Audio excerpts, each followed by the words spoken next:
নিজ নিজ বাঁকা দৃষ্টিভঙ্গি পাল্টিয়ে জাতি এবং বর্ণভেদ এড়িয়ে পশুত্বকে পরিহার পূর্বক মানবিকতায় জাগ্রত হতে পারলেই গড়ে ওঠা সম্ভব একটি আলোকিত সুশীল সমাজ।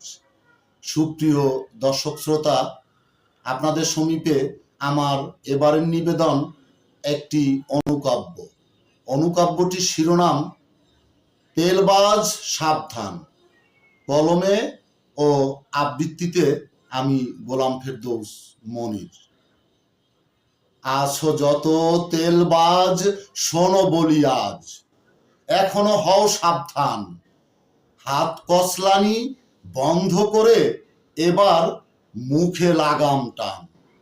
মেয়র মন্ত্রীও অকালে ভেঙে হন যে খান খান।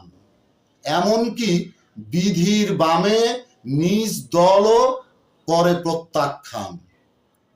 দম্ভে ভরা বাঘ হাতি সিংহ নিজের তেলে পা পিছলিয়ে নিজের জালেই জড়িয়ে শেষে আজব রূপে ধরা খান।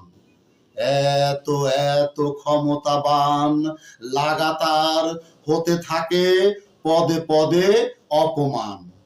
অঢেল ধন সম্পদ থাকলেও সবাই করে ছি ছি, থাকে না কোনো মান সম্মান। সকলকে অসংখ্য সাধুবাদ অবিরাম।